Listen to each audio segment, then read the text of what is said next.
Como assim? Gente, tá de noite, meu pai amado. Nossa, eu tinha muita coisa pra fazer hoje. Lascou.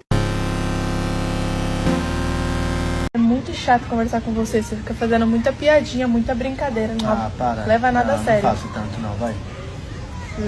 Seria muita maturidade. Nossa, minha filhinha tá andando tem 1 ano já. Tá, porra, deve estar muito longe já. Como se livrar de uma pessoa maior que você? Essa mãozinha dele vai estar aqui, ó. Vai estar por aqui por cima. Aqui por aqui por cima assim, ó. Essa mão dele vai ficar meio bamba. Aí depois você botar a mão aqui no pescoço dele, ó. Balão. Vou fazer mais rápido pra vocês se ligar como é que é, tropinha.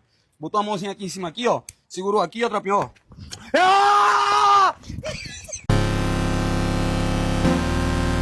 Acompanha minha rotina antes de trabalhar. Ai, meu Deus.